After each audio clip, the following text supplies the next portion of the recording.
Thank you all for coming here tonight. It's lovely to see all your faces. I'd like to introduce myself. My name is Anna Gary, and I am the president of the Turning Point USA chapter here in Kennebec County, Maine. Now, before I really get started, I want to tell you all a little bit about my chapter and the reason we're here. So, my group is an American Loving After School Club for high school and college students focused on educating students and individuals about our constitutional rights, i.e. freedom of speech, gun rights, and we promote patriotism. We empower Generation Z to use their voice amidst the pressure to stay quiet, and we counteract this twisted culture by taking firm stances against social issues such as abortion and transgenderism. We aim to make conservatism cool and fun and a cool place for students to provide a community for conservative students. The ultimate end goal is to glorify Christ in all that we do whilst making change in our community. Every student sitting up in the front row, well, they will be sitting in the front row when we're done working, but every student that you saw that checked you in, that sat you at your seat, they have a cool lanyard, they're all in my chapter. And they've worked incredibly hard to make this event possible for all of you guys.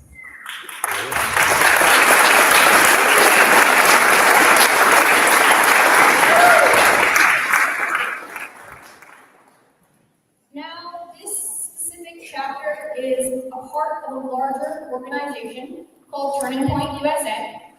They have thousands of groups, like the group that you see here, all across the country. Their mission is to educate, identify, and organize college and high school students, like myself, into chapters like this one to create social change and policy changes at their schools. It is my belief that chapters will change the country. As of right now, there are 4 Turning Point USA chapters in the state of Maine, which is pretty cool because a year ago there was only 1. If you are in high school or in college and you're here tonight and this is of interest to you and God's tugging on your heart, I'd like to ask you Turning Point USA table that's out in the lobby, and we can get you involved. And by the way, Turning Point USA students have the most fun. I want to thank Temple Academy for working with me to make this event possible tonight. I could not have done this without them. They've been incredibly gracious to me. They let us use them. I want to just talk a tiny bit about Temple. They're a K-12 school for Christian conservative students. If you have a student that goes there, yay! If you have a student you'd like to send there, you should do it. They're pretty cool. I want to thank everyone that helped out tonight, all my awesome volunteers. I could not have gotten this set up. I couldn't have gotten the amount of people here that are here tonight. I couldn't have made this possible without my cool volunteers. And I want to thank the Leadership Institute and Turning Point USA for sponsoring this event. The Leadership Institute's mission is to increase the number and effectiveness of conservative activists and leaders in the public policy process. To accomplish this, the Leadership Institute identifies, recruits, trains, and places conservatives in government, politics, and media. And before we get really started, I kind of want to highlight the importance of all the exhibitors that you pass by in the hallway and the reason that they're here. Maybe some of you talked to them already, maybe you already know what they're up to, but my goal for this event isn't just to have y'all here and listen to me talk, listen to Seth talk, and feel all happy about the pro-life movement after.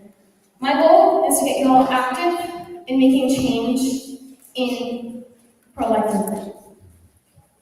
Now, all the tables you see on that, those are for ministries and organizations that already have their feet on the ground to make change in the state of Maine and across the nation and advance the pro-life movement and save more babies. You cannot leave without seeing at least one of those tables. Don't leave without going to one of the tables. The event loses its effectiveness if we don't do anything after this event. And if you don't know what you're supposed to do after this event, go to one of those tables and they'll tell you what to do. I have a few quick short notes on some of the organizations because I am incredibly grateful that they're all here. First one is the Maine Right to Life. They are working to support the dignity and worth of every human life at all stages and actively promote positive choices and alternatives that defend life. They're also really cool. You should check them out.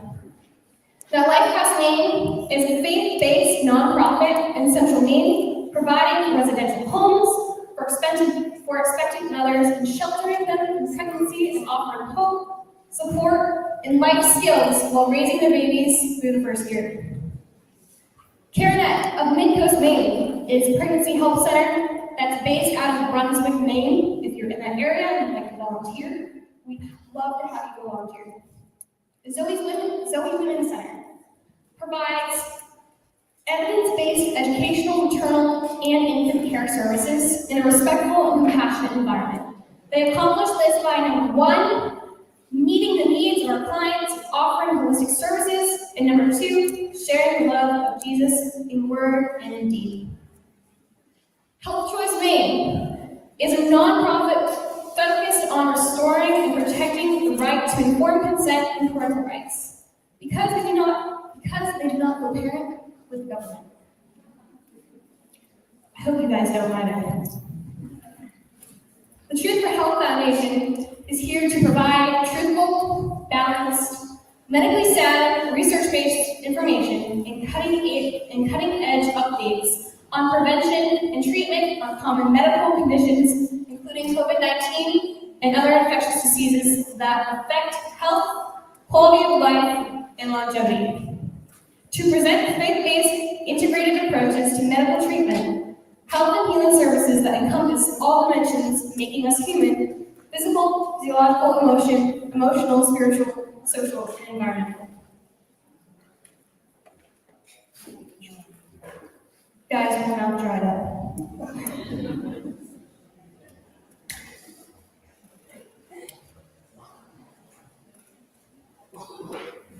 Now, this organization is incredibly important to me.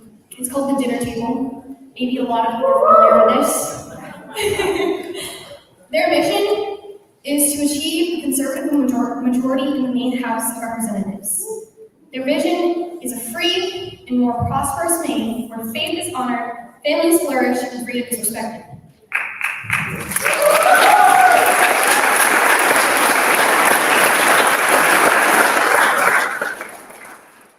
Maybe you all are familiar with some of the legislation that has taken place in Maine in the past year: LD 1619, LD 227, where they passed laws to make abortion legal to the point of birth, where they made Maine a sanctuary state for abortions and for transgender surgeries. The Dinner Table's mission is to flip the Maine State House and make it a conservative house so that we can pass legislation to then protect the unborn in the state of Maine. It is imperative that we do that. The homeschoolers of Maine preserve parent-led home education, protect homeschool freedoms, and promote safe and healthy learning environments. Now that I'm parents of liberty, identify, educate, train, and mobilize students in making change on our campuses. I promise you I'm almost done, and then I'll get to my actual speech.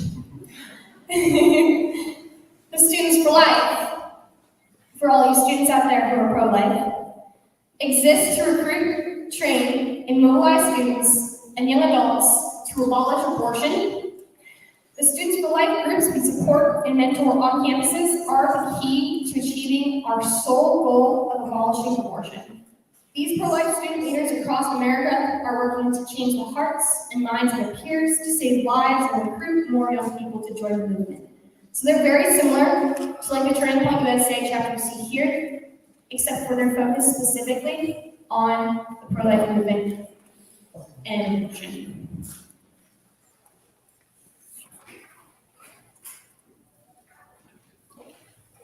And that was my last one. So I want to set the mood for today. I want you all to know why you're here. Yeah, sure. You all know why you're here. You're pro-life, or maybe you're not, and you're here to challenge us on that. But you believe that all babies have the right to life. So that's generally why you're here. But I want to know really why you're here. Why did I ask you to be here tonight? What's my purpose for having this event? What's my purpose for having you all here?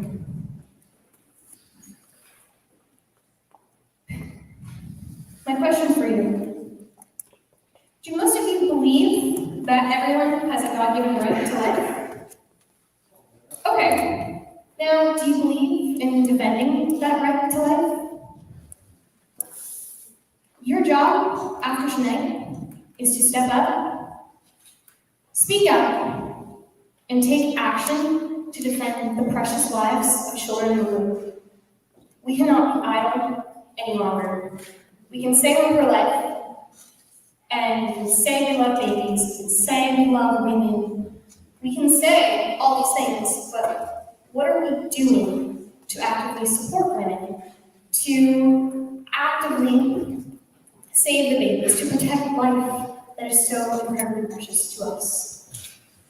I have a verse for you, Proverbs 31:8, and it says, "Speak up for those who cannot speak for themselves, for the rights of all who are destitute." We've gotten to a point where we've gotten incredibly comfortable with being silent. We've shied away from issues like this. We don't talk about it. We don't touch it. We say we're pro-life, but we don't do anything about it. We want to save the babies, but somebody else will do that.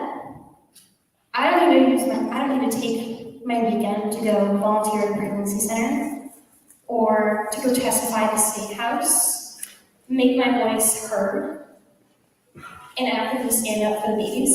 Somebody else will do that. That's somebody else's job. No, that is our job. As Christians, as conservatives, as those that are pro-life, it is our job to defend those that cannot defend themselves. We live in a culture that is incredibly comfortable with where we're at. I'm challenging you to choose between Christ or your comfort.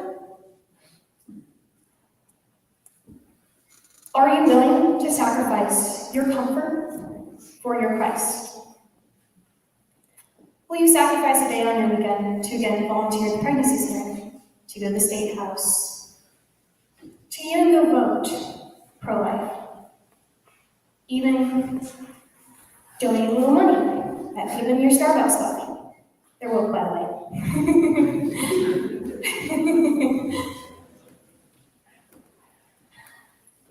Steve Dace said it best in his book, The Nefarious Plot, as the character Nefarious the Demon. Comfort has become one of our favorite words and most effective tools, because when you're comfortable, you don't rock the boat. You don't challenge corruption. You don't take any chances at greatness. And he was speaking as the right-hand man of Satan. Satan uses our privilege and our comfort against us. We're afraid to sacrifice our comfort for those that need us to stand up for them, for the destitute, for the innocent, for the uninformed.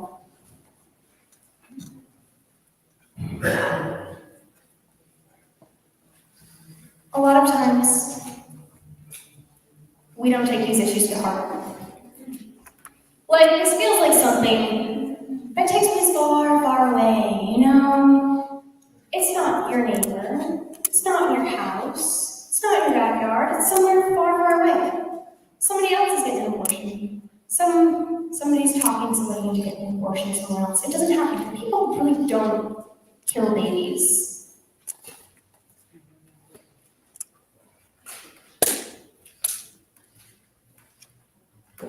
I already mentioned earlier how abortion is legal here to the point of birth.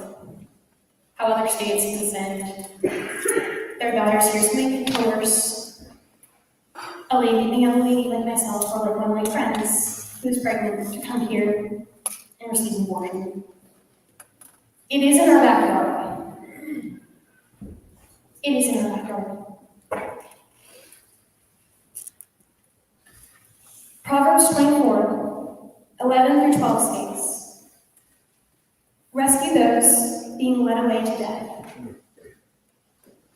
Hold back those staggering towards slaughter. If you say, 'But we knew nothing about this,' does not he who weighs the heart perceive it? Does not he who guards your life know it? Will he not repay everyone according to what they have done?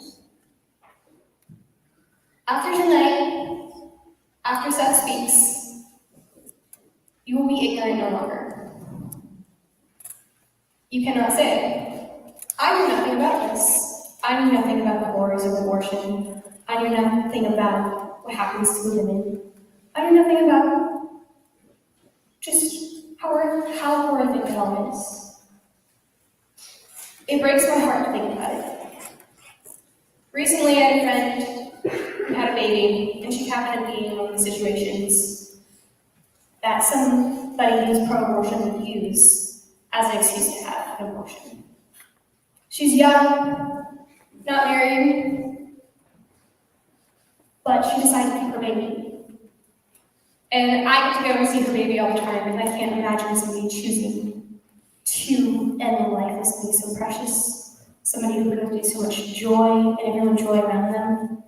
I can't imagine being the abortionist that kills the babies all the time. It pains my heart, and I can imagine how painful it is for the Lord to see this happening every single day. God will not bless a nation that continues to murder its unborn.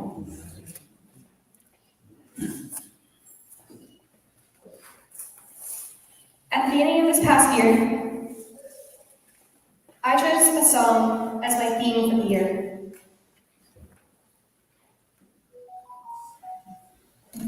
It's called I Refuse by Josh Wilson. I'm going to read you some of the lyrics, and I want you to kind of let them sink in for a minute. Sometimes I just want to close my eyes and act like everything's all right, when I know they're not. The world needs God, but it's easier to stand and watch. I could say a prayer and just move on like nothing's wrong, but I refuse. Because I don't want to live like I don't care, and I don't want to say another empty prayer. I refuse to. I refuse to sit around and wait for someone else to do what God is calling me to do myself. I could choose not to move, but I refuse. I can hear the least of these crying out so desperately. And I know we are the hands and feet of Jesus. So if you move, it's time for me to follow through and to do what I was made to do and to show them who you are. I'm calling all of you to move with me.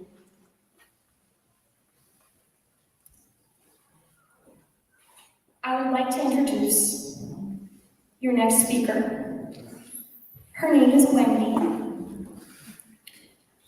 Wendy Mickle, to be exact. She is the Executive Director of Resolve Life Center here in Waterville, and she's been a lifelong leader. Her and her husband, Ron, are about to celebrate their 39th anniversary, and she's a mom to 3 grandchildren. She's a mom to 3 and a grandmother to 5 grandchildren that she says are the smartest and most beautiful grandchildren that she's ever met.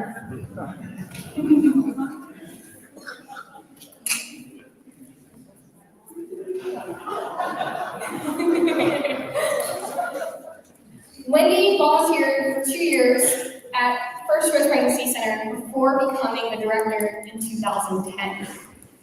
She considers her role an incredible privilege, and since then, that pregnancy center has been renamed Resolve Life Center. Her heart is for all moms and dads to understand the intrinsic value of their preborn babies so that they can choose life. Wendy?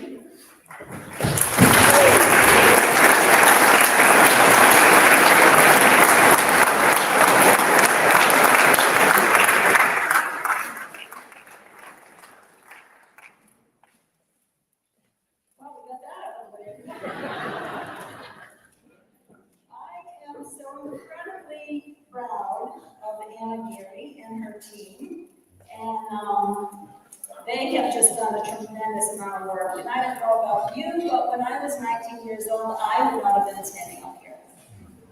So, good job, Anna. Good job, team.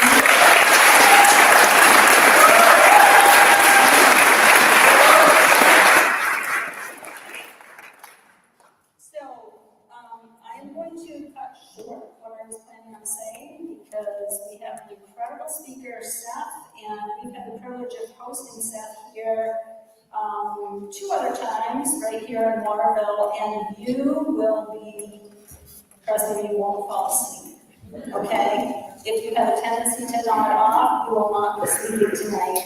You will be motivated, and whatever comes to your mind to do, I'm kind of echoing what Anna has said, whatever comes to your mind to do, I say, do it, okay?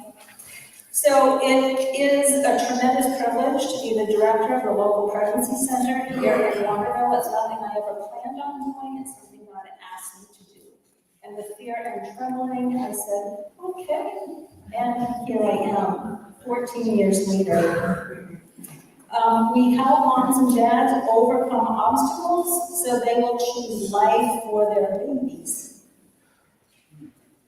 In a nutshell, that's what we do, and we do it in the name of Jesus Christ. I do want to take just one moment because there are probably people here who are like me. I became pro-life after I had an abortion. So I want to just speak to those of you who are here and have that story. I just want to tell you there is forgiveness in Jesus Christ. After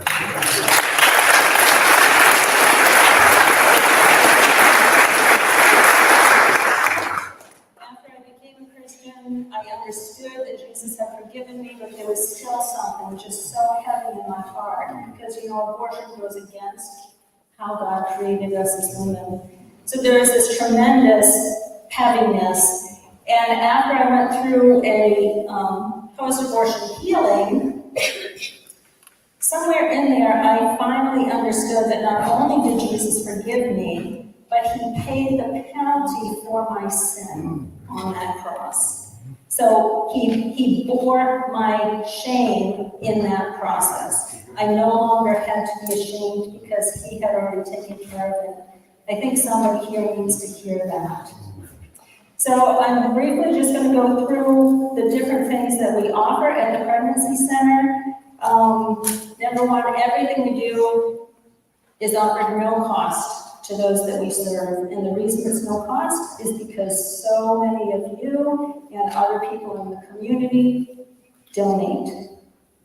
We do not get, surprise, we don't get any federal or state funds. Surprise, eh?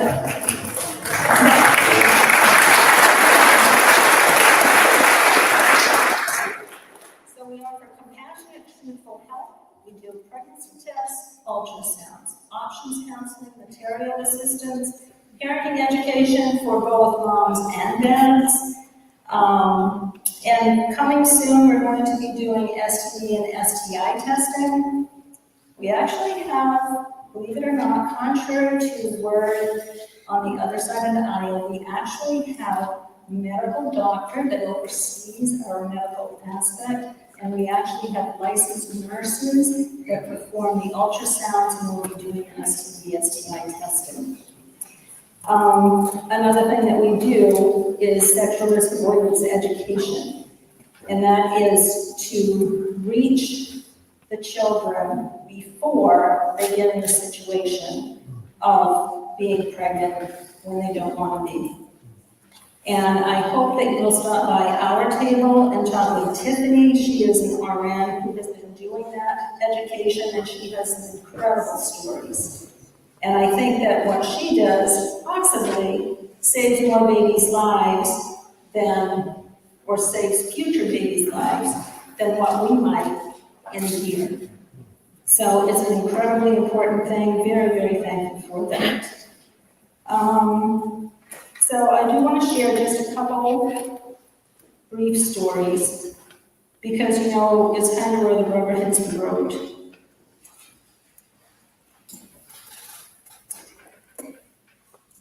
There was a mom who came to us, and her story was that she and her husband separated and told her he wanted a divorce and went away. she ended up hooking up with somebody else, and then her husband came back and said, I want to reconcile. Then she found out she was pregnant with the other guy's child. So she came to us and she was so incredibly convinced that she needed to abort that baby because how could she tell her husband? And he would reject her and he would reject that child. But instead, she came to us and she found the courage to go be honest with him. And you know what's incredible? He forgave her. He accepted that child, adopted the child as his own, and we got a letter saying that this child completes our family and is the best thing that has happened.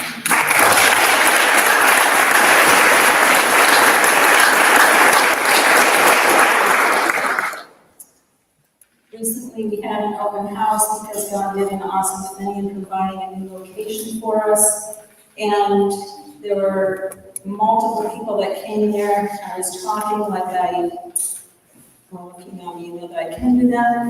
And so I turned around and there was a young lady standing there, and she said, do you remember me? And somehow God gave me her name, and I said, yeah, and I called her by name. And with her was a little adorable toddler girl. And she said to me, I cannot believe that I ever thought aborting her would be a good decision. And in that moment, like I'm looking at this little girl, and you know, sometimes we do things and it's easy to just go through day to day without always realizing the impact. But in that moment, it was just this whole new understanding. And I got down on my knees and the mom said, can you give her a hug? And she toddled into my arms. And it wasn't just like a quick hug, she literally stayed there. It's like she just like pressed right into me and just stayed there. I mean, I have a 2-year-old grandson, and he wouldn't do that with a stranger for anything. But she did, and she just stayed there, and tears just flowed. These are stories that you are involved in, that you impact. Those of us in the Pregnancy Center, we get to see these up close and personal. You don't get to see those. That's why I tell you about it, because you make a difference. So just thank you so much. Thank you for being here tonight. Thank you for being interested in learning how you can be more involved. And I'm going to echo Anna. Please stop by and talk to the people at the tables. Please do that. Also, we have a Walk for Life coming up next Saturday. You all have a little pamphlet on your chair. You have plenty of time to get somebody to sponsor you. You get these cool t-shirts. Be a culture changer, because that's what we need, isn't it? So I could stay up here for a long time and say, well, but you know what? We have Seth here, and he is going to come up, but he is going to introduce his bio first. Thank you.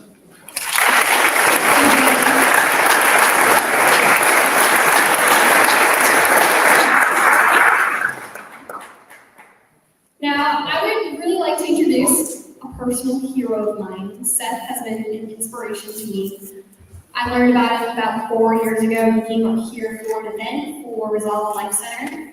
And when I heard him speak, he opened my eyes to just so many things.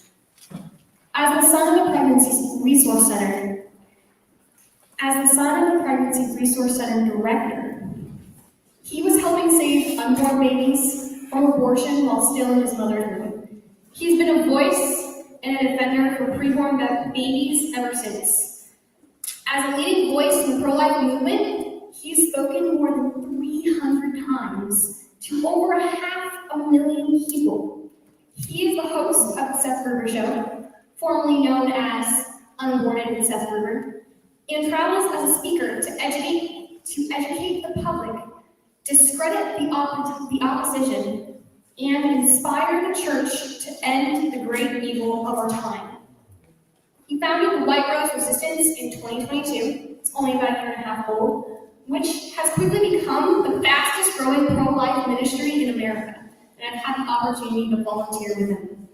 This summer, he will launch a new book and a vital documentary called The 1916 Project to further awaken the American church to her pivotal role in today's culture war. At 32, his incredibly passionate work for the preborn, the church in America, is just getting started. Please welcome Seth Gruber.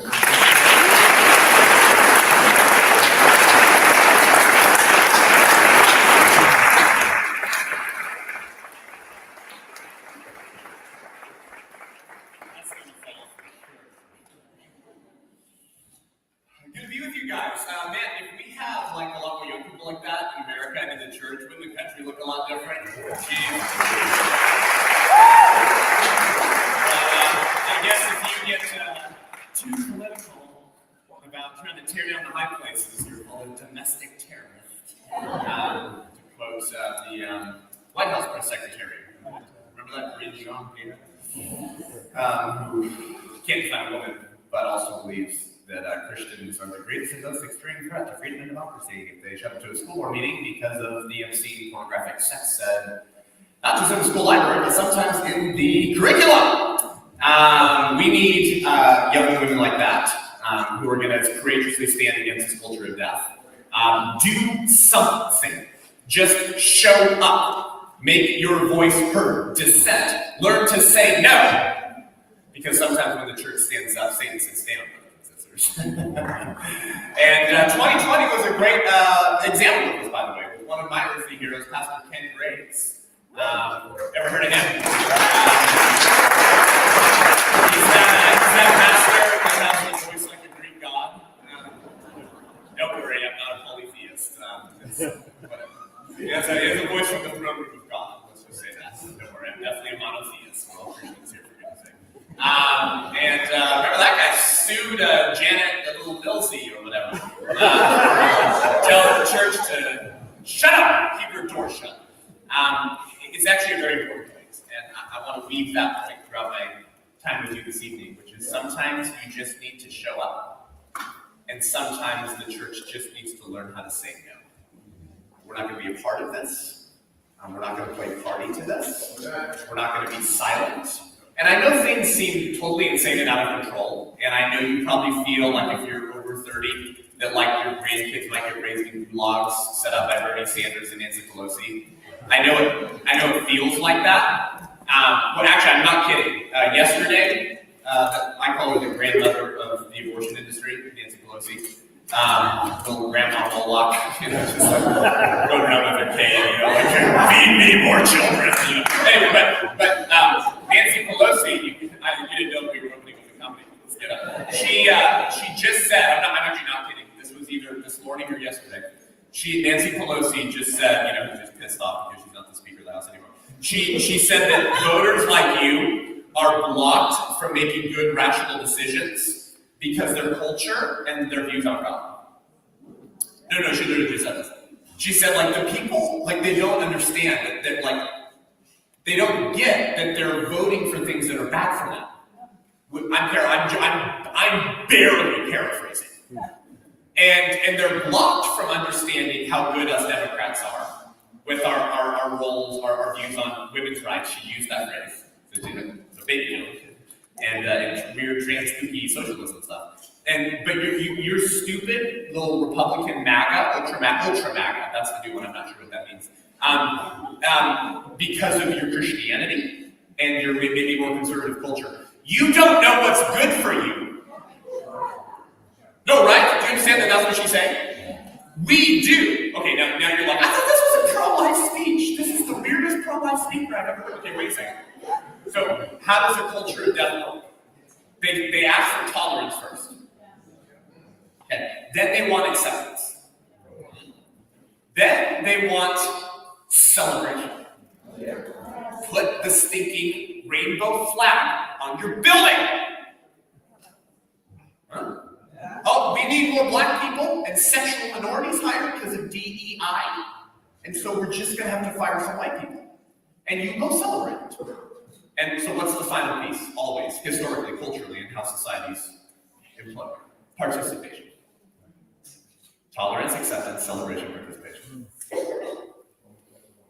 You see what I'm saying? What is Nancy Pelosi now saying? You don't know what's good for you, so we will force you to participate in our regime. That is the language of like Mussolini's.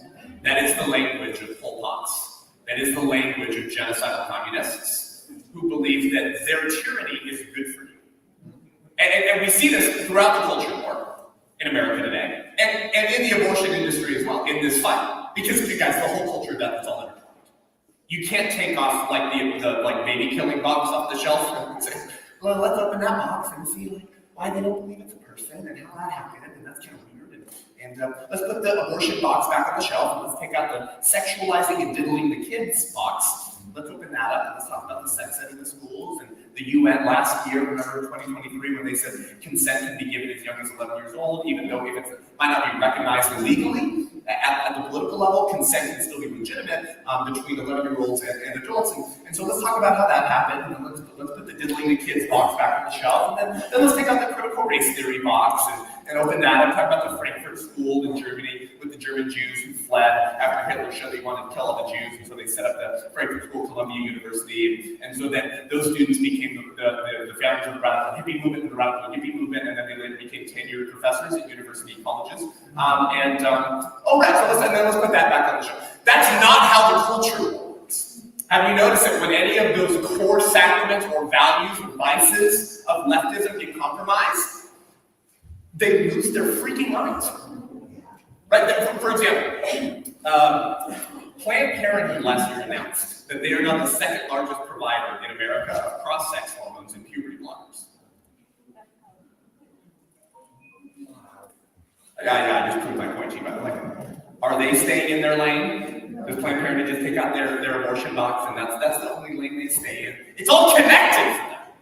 For goodness sake, the largest abortion provider in the world, Planned Parenthood, is now the second largest provider of chemically castrating drugs for gender-confused minors in America. All this stuff goes together, and if you won't accept or celebrate, you will eventually be forced into participation. Here's an example of this. Vermont, right, not too far from here. I was just at one of the only churches in that state, maybe the only one that we can pull that on Sunday. Awesome church, it's called Ignite Church.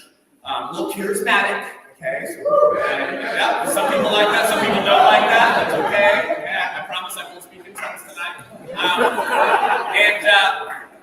During the Trump administration, a hospital in Vermont, a doctor in a hospital in Vermont, told a Catholic pro-life nurse, they remember this word, you come assist with this abortion, or you don't have a job here. So a doctor, an OBGYN who performs abortions at a hospital in Vermont, is saying, you will participate in killing this child, you will assist with this abortion, or you don't have a job here. So what does that mean? Kill babies or else. That's what that means. It was one of the most clearest cut cases of conscience violations in American jurisprudence. It starts going through the Trump HHS. Remember, he developed the Office of Civil Liberties and all this stuff. Really good. The case is still going. Biden gets enters the White House. And in the first 100 days of that administration, one of the first things they do is Biden federal government's Department of HHS, Office of Civil Rights, which was abolished and nuked the second he became president. They dropped the lawsuit against the hospital in Vermont. So what are they communicating? That nothing wrong happened. So it is legitimate in the eyes of our federal government to threaten to fire a nurse if she won't help kill a baby. According to our federal government, that's legal. They dropped the lawsuit. They said there's nothing to see here. These are not the droids you're looking for. Do you understand what's happening in the culture? So Maine recently said, I'm still trying to come up with like a really derogatory name for Janet Mills. I'm usually pretty good on my feet with these things. I haven't come up with one yet. I'm from California, so we call him Gavin Newsom-Leamy. Or Gavin Gruesome. It's just fun that, anyways. But maybe you can help me out. I don't have one. Janet Millstone, that's brilliant. There you go. See, what a great crowd tonight. And I'm sure you should have brought this guy. He's not very Christian. That's not what Rick Warren talked about with Christianity. That's not a very nice way to talk about people. I don't like how he's talking. If you don't like my tone, you probably wouldn't have liked the prophet Elijah. I don't know if you've ever heard of him. So he liked to mock the priests of other pagan religions by asking them if their god was constipated. So that's in the Bible. That might be the best way to translate that. It's either like, is he relieving himself, or is he like going booze, or do we need to wait for Baal to get back from the men's room?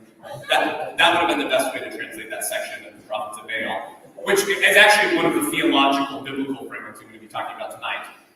This is the introduction to my talk.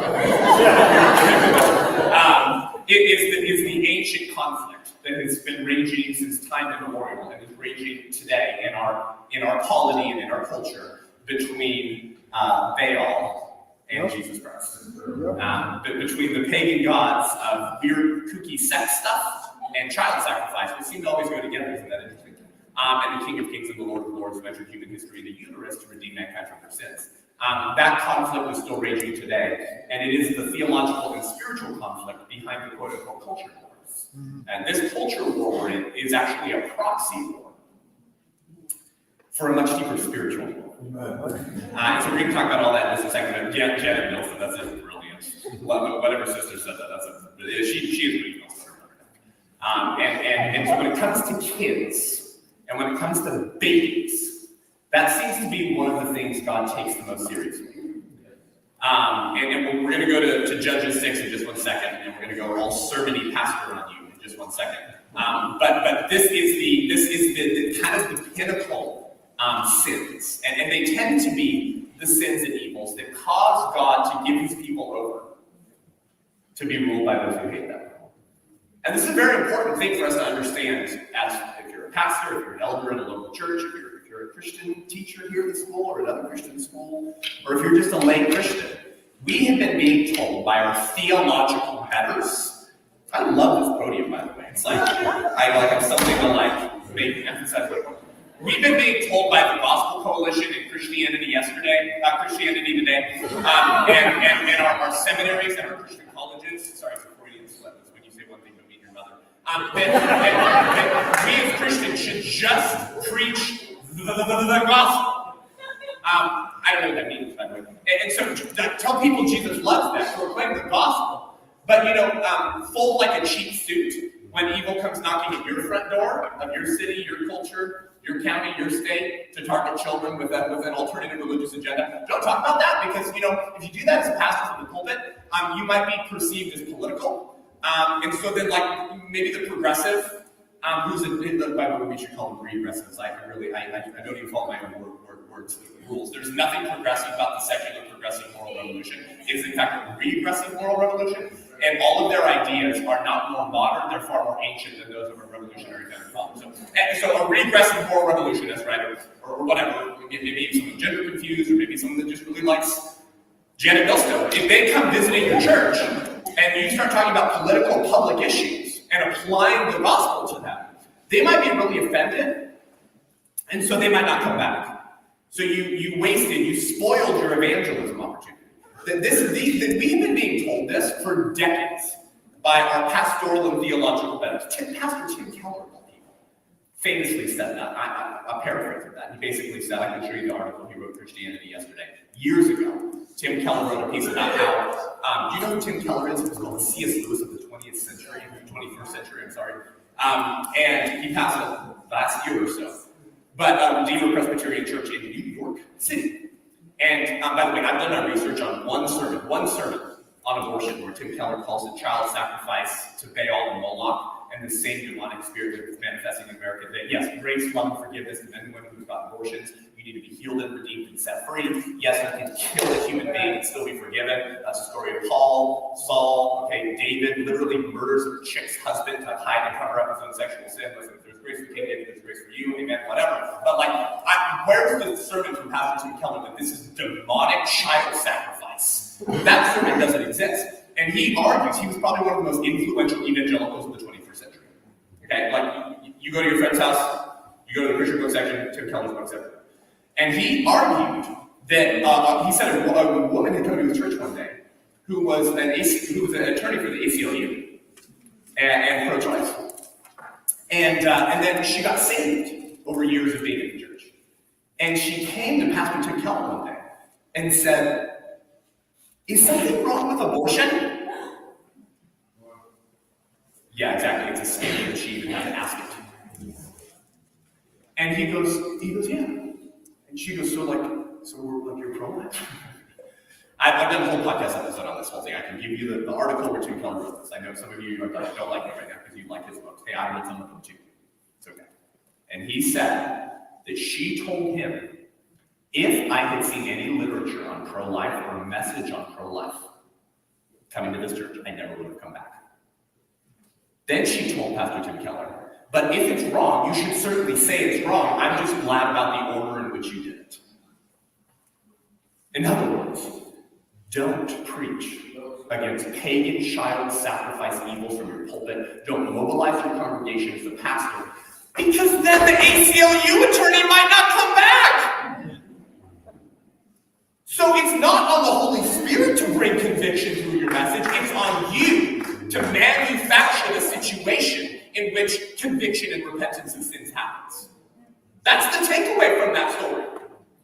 I'm giving you one example of a sort of a stand-in for a very popular premise and belief in the American Christian church, which is to avoid some of these issues publicly from the pulpit for the sake of the gospel.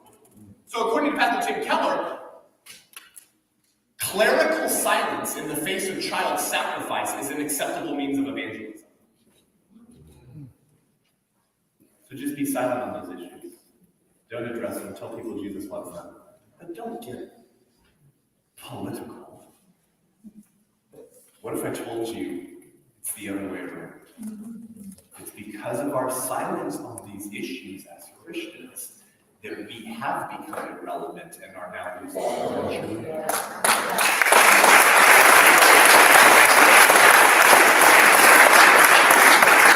My friend Dr. Anthony Levantino says, the former abortionist, unless the church flatulent becomes the church militant, it will become the church irrelevant.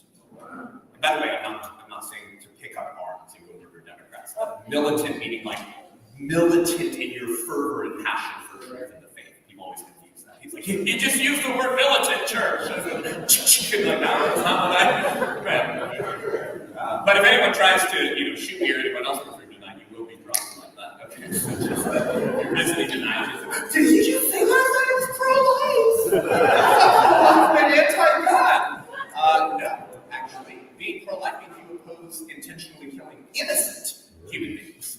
And so if you try to murder other innocent human beings, it's actually my pro-life ethic that causes me to shoot you. And I don't want to do that. But it's another example of so much of the confusion in the American church and the culture. Do you follow me?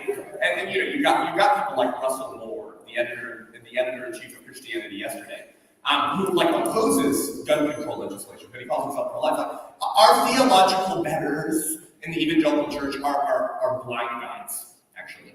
They're blind guides, and they're hirelings, and we can no longer trust them. So where do we turn? So there's a thing called the Bible, and if our pastors and theological betters would just preach it unapologetically and cover whatever's happening in the culture when the Word of God touches on it, maybe the American church would actually be discipled into a bold Christianity to turn things around. Sometimes all that's required is to show up, learn to say no, vote with your Bible open at the ballot box. Oh, is that Christian nationalism? Yeah, I guess so, whatever that phrase means. I'm pretty sure it's a made-up phrase by secularists and progressive Christians to silence your political voice in America so that you're not salty and preserve anything that matters to your king, but I digress. So, Janet Millstone last month signed a bill. Who knows it? Who knows what bill this was last month? Yeah. To make Maine a sanctuary state for transient kids. Right? And they've done, by the way, they've done this. Did you know they did this in California? And they've done this in Washington. So what does this mean? If you're not political and you're like, that sounds weird, what the heck does that mean? It means trans youth trafficking. That's what I'm talking about. I'm talking about trans youth trafficking. Oh, that's not happening, Seth. You're a conspiracy theorist. That sounds like a Republican talking point to rile up the base. You're just a tool of Trump trying to get more people to vote for him. That's not happening. I was in a documentary that was released earlier this year. It's called The War on Children. Elon Musk tweeted out the entire film on X. I think over 50 or 60 million people have watched it. It's the most famous documentary in the world right now. Done by my friends Robbie and Landon Starbuck, one of the biggest power couples I've ever met out of Nashville. I recommend you watch it. It's called, go to thewaronchildren.com. And they interview a mom in California whose daughter was functionally kidnapped by the state. It's a minor. She thought she was a boy. And she couldn't get her minor child back because she said, well, I'm a boy. And my mom doesn't affirm my gender identity. Doesn't use my pronoun. And so a follow the science public health official. Right? Because you know that you can definitely trust those people. You learned that from 2020, right? I would like to ban that phrase from American political discourse. Follow the science. Isn't it funny that the people that scream that the loudest, you know, not only were they wearing 3 face diapers, and had 5 mandates from me, you know, one thing called jab, I can't even jab. But they also were the people that believe that babies aren't persons, they're blobs of tissue. Children are sexual beings, and a man can become a woman. That doesn't sound very sciencey to me.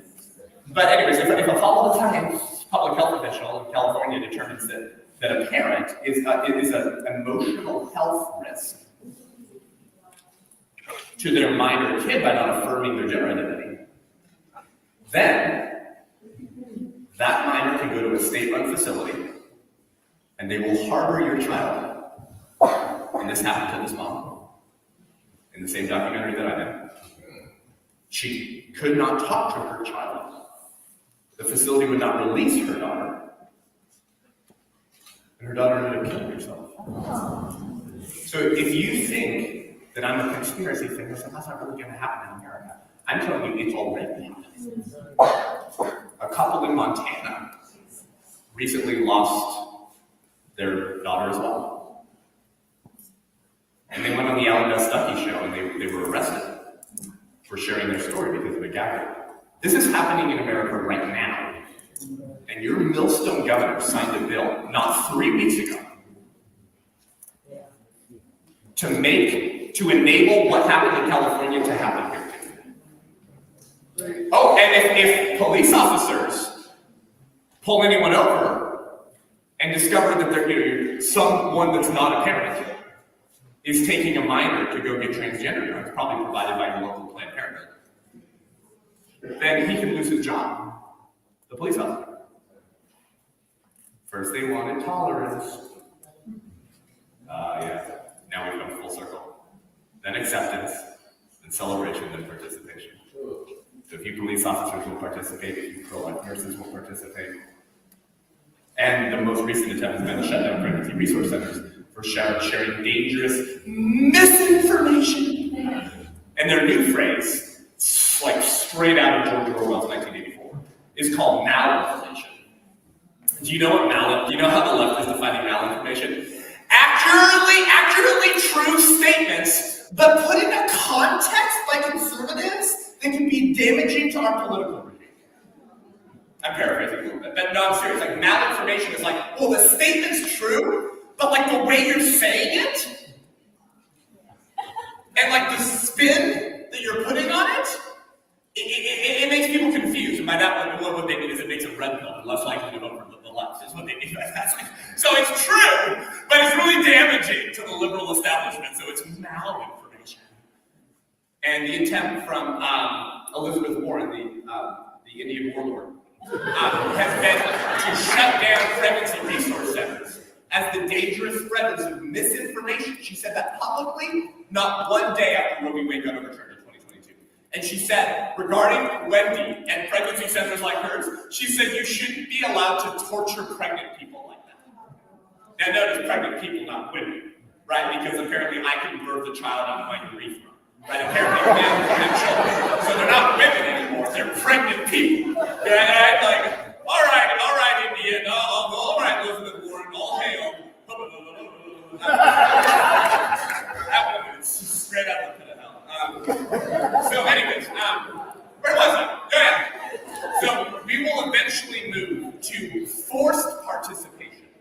Not volunteer participation in the culture of death. Forced participation in the culture of death. And we are at the front door of that, and with some of these issues, we're already there. So, where do you think it goes from there? The Nancy Pelosi re-education blocks. What did she say yesterday? You just don't know what's good for you. You have these cultural, religious blocks in your head that keep you from voting Democrat. You know, C.S. Lewis once said,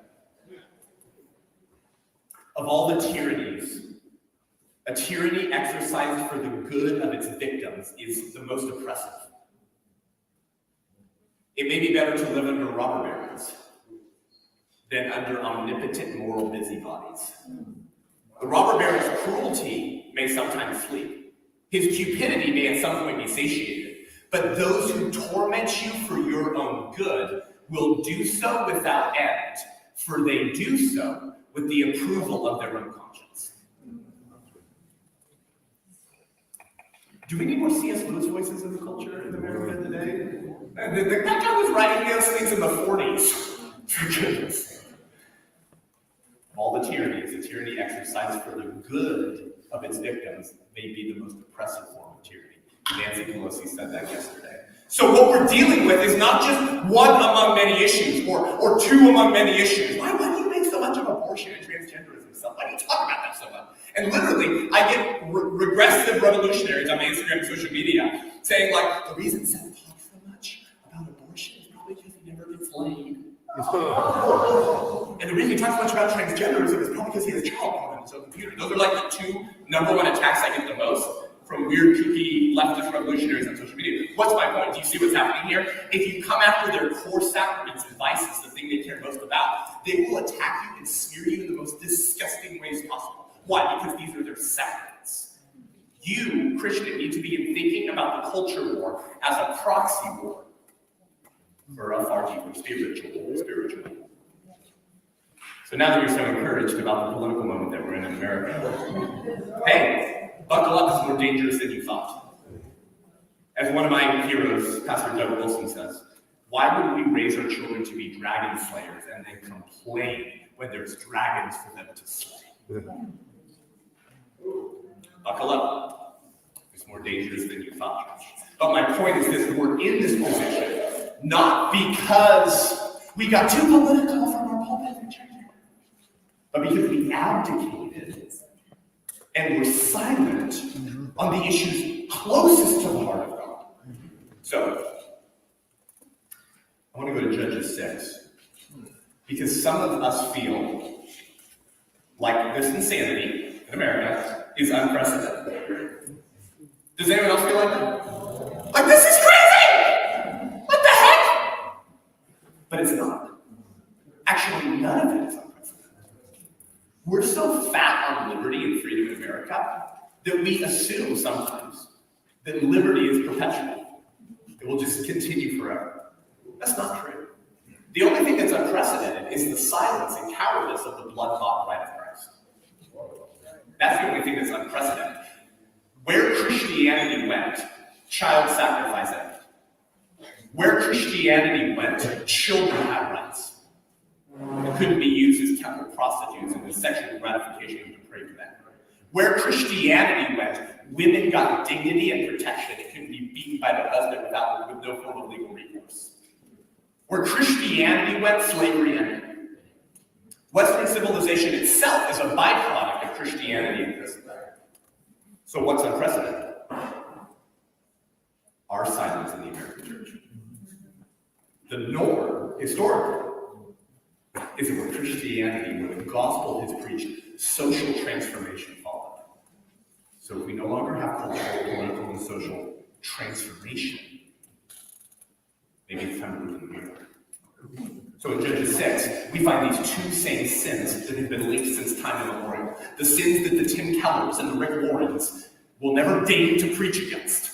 Because there's their evangelism where they won't be invited to Davos by King Sean. World Economic Forum. No, I don't want to stop coming to Davos. If I preach against these evils from the pulpit, maybe I won't get a go there. Do you understand the idol of cultural respectability? Yeah. I'm going to get back to that in a second. So what do we find in Judges 6? This guy Gideon. You guys like Gideon? He's kind of a badass guy from Scripture. Did he just say that? you know the Apostle Paul said, I consider everything bold compared to knowing Christ. You know that in the Bible, it's like Paul probably said something like that would have gotten like Mark Driscoll canceled. Like, I can't believe you said that from the pulpit. That's probably the best translation. Is I consider everything else bold. If you're offended, you can leave that. Okay, nobody cares. Right. So we find Gideon in Judges 6. This was before he was a stud. This was like pre-stud, like pansy days. Did you know that you could go from pansy to mighty man or woman of valor like that? If you want to please God and put a smile on his face before being invited to Davos. Okay. So pre-mighty man of valor days, we find pre-Gideon's 300. We find him either in a mountain cave or a wine press, hiding out in the hills like a little pansy, because they had Bernie Sanders' democratic socialism. So do you guys like the Bible? Any Christians who do you remember this section of Scripture in Judges 6? So the Midianites are in control, and they're oppressing the Israelites. And it says everything the Israelites make, they thresh their wheat, and the Midianites just come and take it, right? So, but it's democratic socialism. I've been told that's much better than regular socialism. It's democratic. It's like icing on a turd or something like that. It's like if you vote your way in, you have to shoot your way out or something like that. But it's socialism, right? So you make, we take. That's a great definition of socialism. So the Midianites, the Israelites make, and the Midianites take, and they're being ruled by people who hate them. So Gideon goes, I'm going to go up in this mountain cave for wine press. I'm going to thresh my own wheat. Keep it for myself. So he's a tax maker. It's just naughty Gideon. But that's not a theological justification to shoot on your taxes. It's the taxes. That's what I'm saying. And so in Judges 6, the angel of the Lord appears to Gideon in a cave while he's hiding out like a pansy. And Gideon kind of freaks out. I mean, would you? You ever read appearances of angels? Yeah. But then I'd get pretty excited if I was Gideon, because like we're being ruled by people who hate us. I thought we were special chosen people, God. But this sucks. So I think if the angel of the Lord appeared, I would think it was time to go slay the Midianites. Right? Like, let's go! Except that's not what happens in Judges 6. Why? Because judgment begins in the house of the Lord. He cooks God a meal, the angel of the Lord lights it on fire. Gideon freaks out. And it says, in that same night, God said to Gideon, walk out of this cave and go tear down the altars to Baal. And then walk to the other side of the camp and take those Asherah poles and chop them up and light it on fire. That's what Judges 6, he says to build me a sacrifice with the destructive wood of the Asherah pagan demon goddess idols. It's like, wow, like Christianity today is not ready for that kind of faith. Like, tear down the representation of a false religion and light it on fire? Doesn't sound very peaceful and tolerant and loving. What about classical liberalism, where we all get along? And tolerance, right? We're a pluralistic society. Yeah. Are you starting to learn that there's no such thing as moral neutrality? Someone's religion and someone's morality will be the dominant. The question is not will there be a dominant religion and morality in the public square. The question is whose religion and whose morality are you starting to sense that from Nancy Pelosi and Janet Milton? When we refuse to contend for the ideals and values of our faith in the public square, they will contend for the ideas and values of their pagan religion in the public square. And I think Christians are maybe starting to get this since the scamdemic of 2020. I think people are starting to realize, someone is going to enforce a certain value system in religion publicly, whether I like it or not. Yeah, we have something to learn from the left. And you never thought you'd ever say that. So, Gideon destroys all the idols. It's very interesting because Asherah, or Astaroth, was the goddess of sex. You ever read the Bible, Temple Prostitutes? Yeah. Orgies, weird. Okay. Does that sound like America today? Sound like the Democrat Party? And half of the Republican Party. I despise the GOP. It's ridiculous. They're all cowards. Which is why we need to wake up and contend for righteousness locally, where the politicians they come and save you from your children. It will be a rebirth of Christian resistance at the local level. Showing up, speaking truth, and learning to say no. Okay. So, they worship Asherah through orgies, unbridled sexual liberation, and temple prostitutes. And historically in the Bible, where did those things happen? The high places. Whenever you read the phrase, the high places in the Bible, do you know what it's referring to? Actual physically erected high locations upon which all the weird pagan, weird sex, child sacrifice stuff happened. Well, then who was Baal? He was like the Canaanite storm god. But along with Moloch, they would sacrifice babies, children, to Baal. It says so in Deuteronomy. As it was in Judges 6, so it is today. Those two sins have been linked since time immemorial. Weird sex stuff. Oh, because what happens when you indulge every sexual appetite you have whenever you have it? What happens when you follow the suggestions of the Hugh Hefners and the Alfred Kinseys? If it feels good, do it. What happens when you live like that? Babies! Babies happen! When you have a ton of sex and do whatever feels good, whenever it feels good, unplanned pregnancies tend to come into existence. Oh, but that's why we have Baal. So if that happens, and you have an orgy, Asherah, well, that's okay. 9 months later, pass the child through the fire to Baal. Yes, it's literally the same model today. You understand what I'm saying? They had unbridled sexual liberation, Asherah, and then they had a god to sacrifice babies to. The more things change, the more they stay the same.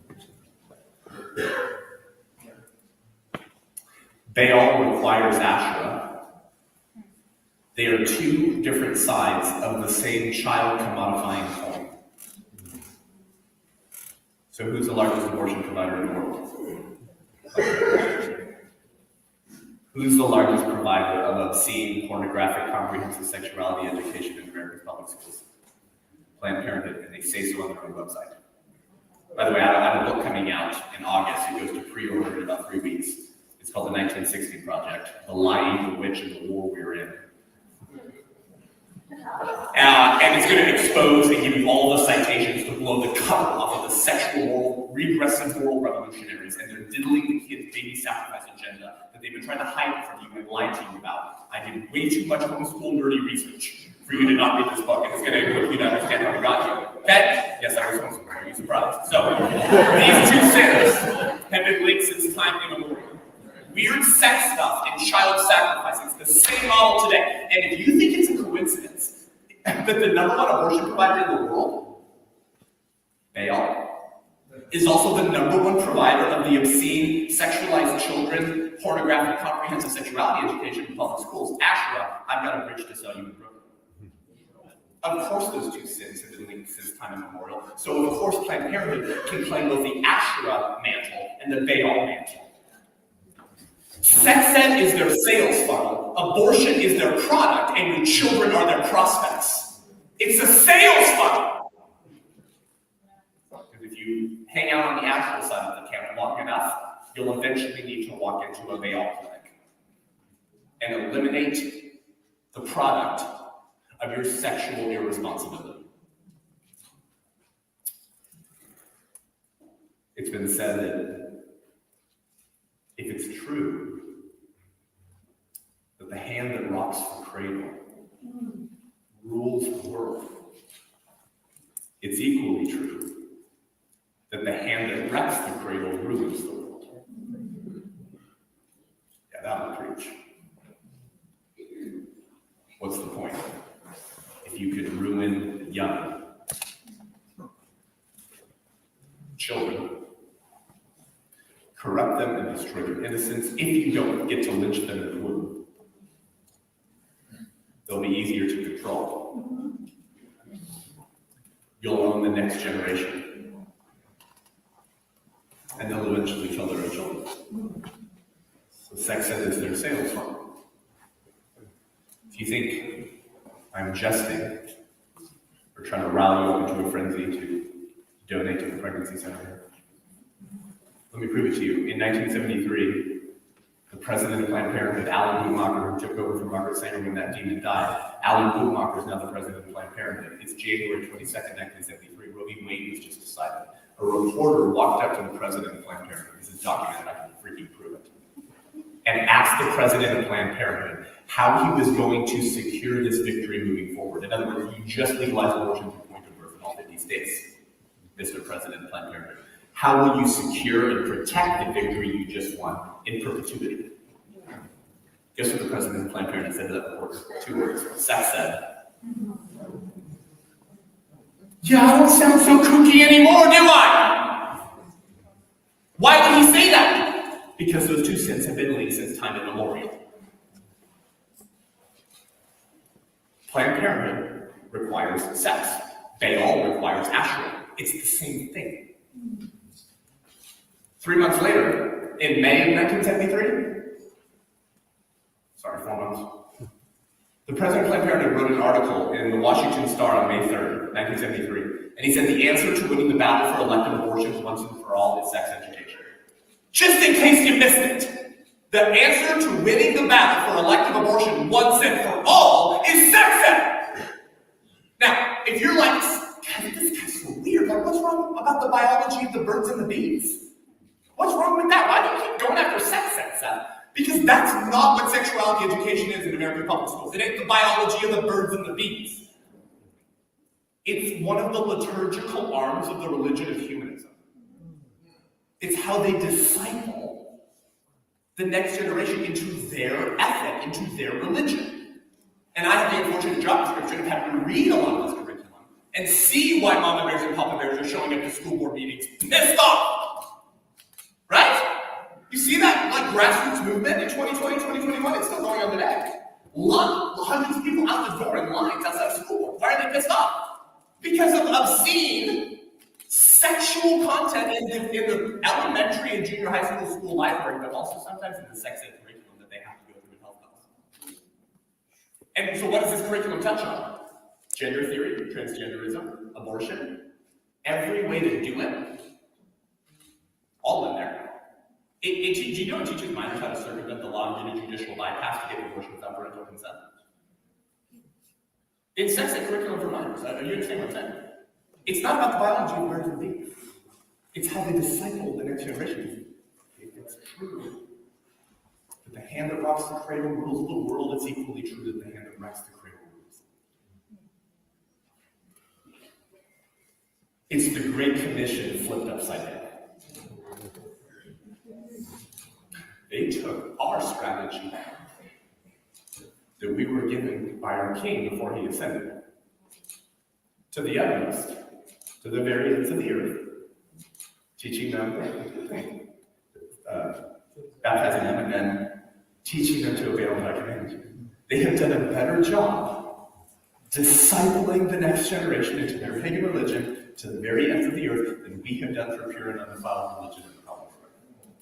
Just basic gospel. So Gideon tears down the high places. And what happens the next morning? Where are our pagan idols? The people wake up and they're pissed. And so they call Gideon's dad up front. And they say, your son did this. He's a Christian nationalist. Bring him out so we can kill him. They call for his head. Wait, Seth, you tell me it's just the same demonic spirit that on June 24, 2022, Roe v. Wade was overturned on the day of the nativity of St. John the Baptist. Within the next 60 days, pro-abortion domestic terrorist groups started burning down pro-life pregnancy centers and pro-life ministries, firebombing their clinics, and writing in red paint on the doors of pregnancy centers the words, "If abortions aren't safe, then you aren't either." Because those pregnancy centers, they were celebrating that the high places were maybe starting to crumble a little bit. So call for their heads. Well, you showed up to the school board meeting because of Planned Parenthood pornographic sex ed. You didn't like that, huh? Or you didn't like the gender theory that Planned Parenthood puts into their sex ed curriculum that they then sell to school districts? Oh, you didn't like that in Loudoun County, Virginia, when the school board approved Planned Parenthood's stamp of approval sex ed to teach gender theory, and so they let teenage boys go into the girls' restroom if he said he was a girl, and that kid would rape a woman. So that dad shows up to a school board meeting in 2021, remember? And he doesn't attack the school board members. He just loses his rhetorical cool. What father in here can do better? If your daughter was raped in a high school bathroom because the school board's policy says if a boy says he's a girl, he can go in that restroom. What happened the next week when a father showed up at a school board meeting because of Planned Parenthood's approved pornographic sex ed? What happened? Merrick Garland opens up an investigation into domestic terrorism of parents speaking at school board meetings. Who remembers it? Because who was denied a seat on the Supreme Court by Cocaine Mitch? Merrick Garland was denied the appointed seat that Obama put him up. So this is his revenge fury against every conservative that was more dedicated to tearing down the high places like Gideon than being invited to Davos with Rick Warren and Klaus Schwab. So they call for the heads of the godly who tore down the high places, and it's happening again today. First thing on the top, an acceptance, celebration, participation. But we don't have the spirit of Gideon in the American church. Walking out of our comfortable congregations, caves, starting to tear down every representation of sex cults and child sacrifice to give God a reason to show America mercy. We don't have that spirit of Gideon in the American church. We have the spirit of Lot. The Christian influencer in San Francisco, Sodom and Gomorrah, who's at the city gates to welcome every foreigner into the city of Sodom. And remember, the Bible says Lot was a righteous man. Did you know this? A righteous man, which is kind of damning with fake praise from Sodom, is it not? I could probably not think much to be righteous in the city of Sodom. You don't get that? And he's at the city gates. He's the Christian influencer of his day. In that time, he would have been a politically significant, influential individual to welcome everyone into the city, to be the one positioned at the city gates. Lot had the blue check mark verified way before Elon Musk got the vote. That's what I'm saying. I'm saying Lot would have been invited to all night parties. Rub shoulders with him. United to die. You're tired of that joke, but let me explain it to you. No, it's actually really important, because it's the idol of cultural respectability. Let me say this statement. There's a reason why Rick Warren is invited to Davos every year and Jack Hibbs and Ken Graves are not. Why would Klaus Schwab invite the one and not the other? There's a reason why Russell Moore, the editor-in-chief of Christianity Yesterday, is always on CNN. And Eric Metaxas is not. There's a reason why David French, has a weekly op-ed in the New York Times. And Charlie Kirk does not. Because the former are hirelings and the latter can't be bought. Jack Hibbs has almost as large of a church as Rick Warren had at one point, and he's never invited to Davos, the World Economic Forum. They invite the people that Lenin referred to as useful idiots. That's what I'm talking about, the spirit of life. Some of you are about to go home and burn your copy of The Purpose-Driven Life. Probably should. So, what does God do when the angels come to torch that city? He takes them to his house, remember? And then it says, men from all parts of the city came to Lot's house.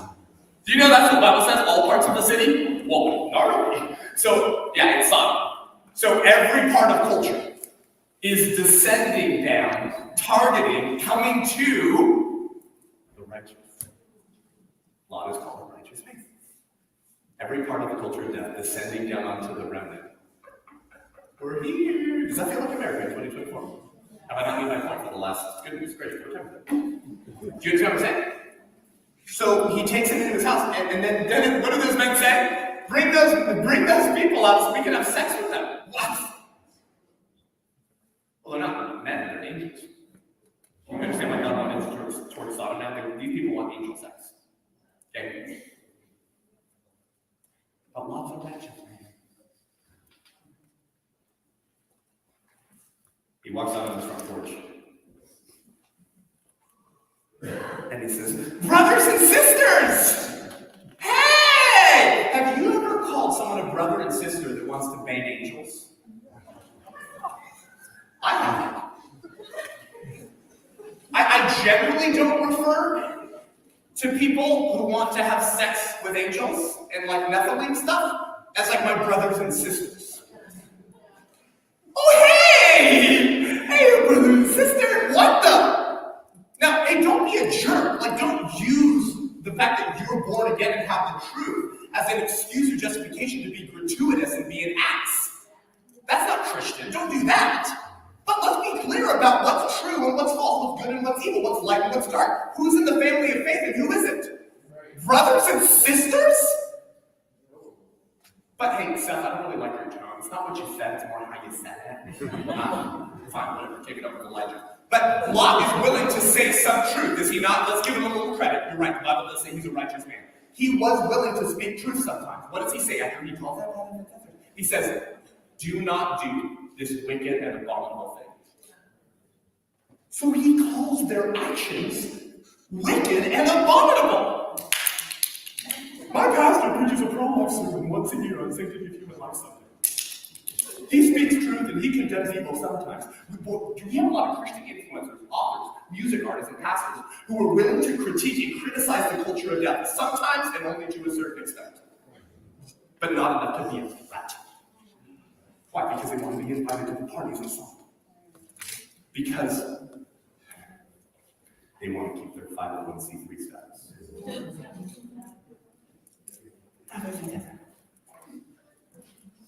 Don't do this wicked thing.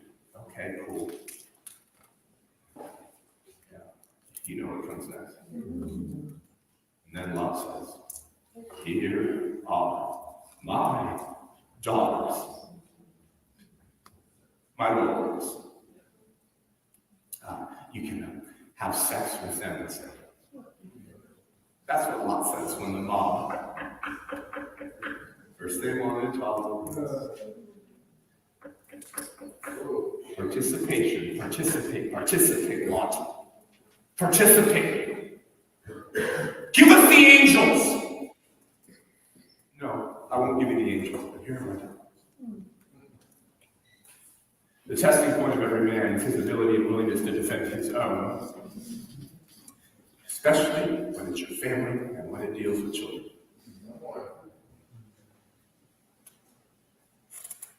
When the hour was late, when the mob was at the front door of the righteous, when a man of God was needed now,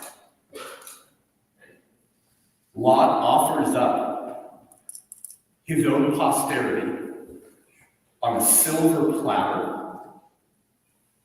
to the sexualized mob so he could remain relevant and keep his 501c3 status. So he could keep getting crumbs from the table of the worldly leaders. Really want to go to the doctors? I already bought my ticket. So Lot was saved. Was a righteous man, right? So Lot was saved, but he wasn't salty. So his wife becomes in death what he should have been in life. Pillar. What's salt supposed to do? Preserve, conserve. Conserve something that matters to your kid. What happens when salt loses its saltiness? It's thrown underfoot and trampled over. Isn't reductionistic and overly simplistic of me as someone who doesn't have a PhD and I don't teach it by law?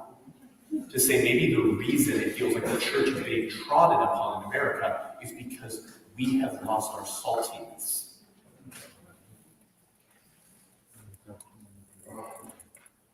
We have the spirit of Lot in the American church. We are currently, as I speak, in the process of offering up the next generation on the silver platter to the sexualized one, the Asherah and the Baal priests and priestesses, so we can remain relevant. It's just so uncomfortable and difficult to contend, to fight, to show up, to do something. Maybe I'll just stay silent. Hey, I'm over 60 years old. I've enjoyed the fruits of liberty and freedom in America. I won't be in a gulag, but my children will be if Nancy Pelosi has her way. Let me just stay silent on my phone. That is the spirit of Lot in the American church today. Both men faced a culture war. Both men faced a culture of death. Gideon responds in a radically different way than Lot. And if we don't reclaim the spirit of Gideon in the American church, listen, we win in the end, we read the end of the book, but that's not the point. The point is, I want to be found faithful. I don't care about your eschatology for the purposes of this talk tonight. I'm yelling. I don't care about your eschatology for the purposes of this talk. What I'm saying is, I just want to be found faithful. Because what is Lot's story at the marriage supper of the Lamb? He's in heaven, remember? He's righteous, and he made it in. By the hair on his bum. Did you know that's biblical? Some will make it through as if by... No one hears about there. Some will make it through as if by... Fine! Do you know that means you're getting singed on the way in? Oh! That was close. Yeah. You can be saved but not salty. Right. But what is Lot's testimony at the marriage supper of the Lamb? It goes like this. I gave my daughters to be raped by a mob, and God forgave me. By grace and grace alone. Okay, hey. We're going to see him in heaven one day, but what's going to be your story? At the marriage supper of the Lamb. When Dietrich Bonhoeffer and Corey Ten and William Wilberforce, Oscar Schindler, Amy Carmichael, Hans and Sophie Scholl, Alexander Solzhenitsyn, and you know what? The unnamed and unacknowledged sidewalk counselors of America, who for decades, day in and day out, rain or shine, have been standing outside of bail centers, just pleading with mom to choose one, who will probably have more gems in their crown than a single person in this room, including myself. What's going to be your story? At the Marriage Supper of the Lamb, we are not just talking about one issue among many. We're talking about the dominant issues that caused God to give his people over time and again. All of those ideas have been brought back in the name of progress, but it's still demon worship. Because all human conflict is ultimately theological. So I want to end with this story from the Bible. Kind of biblical application that if it was happening from American pulpits, America would look very different. If our shepherds started mobilizing the bride of Christ to be salty in their communities. I will now prove to you biblically that this is not the dominant issue because I say so. It's the dominant issue because the Lord says so. Lest you think that this was just a prideful, funny routine for you to donate to my ministry and to Wendy's. No. Let me prove to you now it's the most important because God says so. There were only a few good kings of Israel. Did you know that? There was actually only one king who utterly destroyed every high place, and he was a teenager. His name was Josiah. So if you're a young person, like Anna, you can be someone who takes the high places and watch how the Lord will move through your obedience. But of the other good kings that we're told about in 1st and 2nd Kings, we actually get a list of them. Of the ones that God says in the Bible were good kings. They include people like Asa, Jehoshaphat, Jehoash, Amaziah, Azariah, Jotham. And the memorial of these men was that they did what was right in the sight of the Lord. What a beautiful line. Like, could you ask for any other great biography from your Lord about you? They did what was right in the sight of the Lord. And it's actually the same exact phrase of Asa, Jehoshaphat, Jehoash, Amaziah, Azariah, and Jotham. It's the same exact one. It says they did what was right in the sight of the Lord. What was right in the sight of the Lord. Guess what? Keep reading. And of those good kings, God attaches a final epitaph. One line about after they did what was right in the sight of the Lord. After that, the final line that God wanted you, his people who read his word, for time in perpetuity to remember about the good kings of Israel. The final line is except the high places. They did what went right in the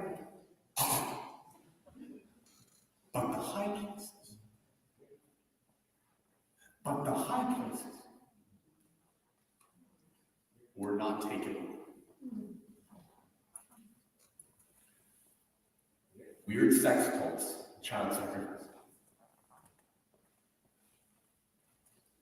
Oh, my sexual desires have no consequences on others. What does legalizing same-sex marriage do to you? No, it's actually first and foremost about what it does to the children. There are consequences to tolerating pagan ideology in God's word. They did what was right in the time, except for the high places that were not taken away.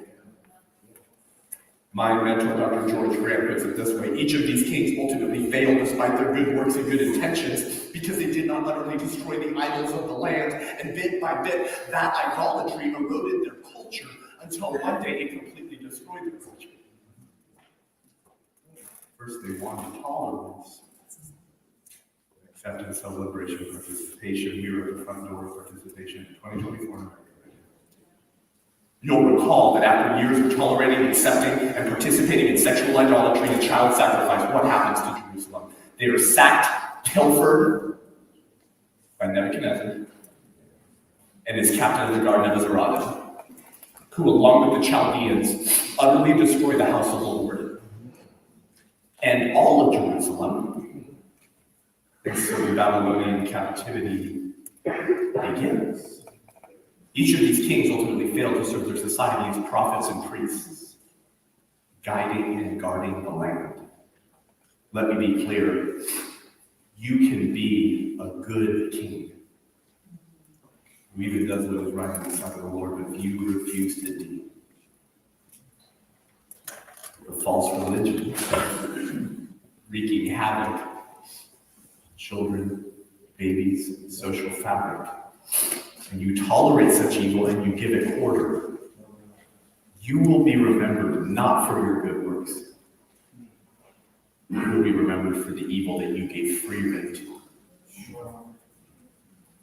Albert Einstein once said, the world is in greater peril from those who tolerate and encourage evil than from those who actually commit it.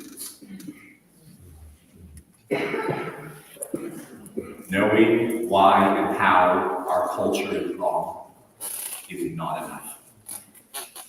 Saying to the pagan mob, do not do this wicked and abominable thing, is not enough. Confessing orthodoxy is not enough. You must exercise orthopraxy. Orthodoxy, right belief. Orthopraxy, right practice. Faith without works is dead. Show me your faith with your apart from words. I'll show you my faith by my words. Expressions all over. Can't both love in the same spring. Bad tree cannot bear good fruit, and a good tree bear bad fruit. Yeah? Everyone clear? Your confession, your proclamation, your beliefs must manifest through action-oriented resistance to the culture of death for the sake of babies, children, and the next generation. As Dietrich Bonhoeffer said, the ultimate test for a moral society is the kind of world that it leaves to its children. We have been screaming at the culture, stop doing what you're doing! That's not enough. Dietrich Bonhoeffer once said, if I sit next to a madman as he drives the car into a group of innocent bystanders, I can't, as a Christian, simply wait for the catastrophe to happen, then comfort the wounded and bury the dead. I must try to wrestle the steering wheel out of the hands of the driver. The driver of that car is the liberal establishment, and they are driving it over the bodies of children and the next generation. The person in the passenger seat is the American Christian, because this is a constitutional republic where we, the people, are the sovereign. What's the rule? The rule of democracy is that the people get what they want and they get it good and hard. You give consent to wickedness and evil when you refuse to vote and get engaged. When you walk the status quo and you give credence to that status quo because you don't want to be made uncomfortable. You are the passenger in the driver's seat and you're screaming at the driver to stop, and your duty as a Christian is to wrestle the steering wheel out of the hands of the driver. That's the spirit of Jesus. That's the spirit. If America is safe, not salvifically, please don't accuse me of that crap. If America is safe politically and culturally, and we preserve the innocence and freedom of children and their right to life, it will only happen if we reclaim the spirit of Gideon. Let it not be said of the Christians in Maine that we did what was right in the sight of the Lord, except the high place. We're not taking it. Give Janet Millstone a reason to fear you, and give your king a reason to smile upon you. I will see you on the battlefield.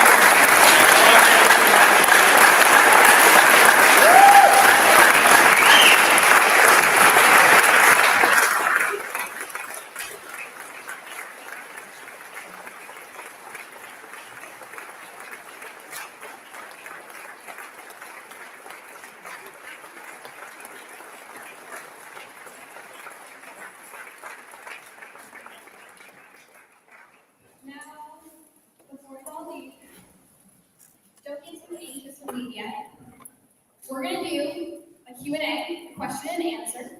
So if you have a question for Seth, not a statement, If you have a question you'd like to ask and we want him to genuinely answer for you, we're going to start a line right where Zoe is, right there in the middle. And you can line up and she'll let you speak into the microphone and you can ask Seth your question. We're going to go for about 10-15 minutes and try and keep your questions short.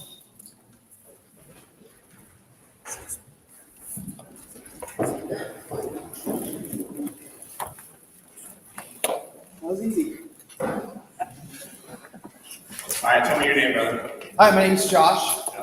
Thank you so much. That was a very impassioned speech filled with scripture, so I greatly appreciate it. I was wondering, I know no statements. Could I read a quote and then ask a question? If it's short, yeah. It is. It's one sentence.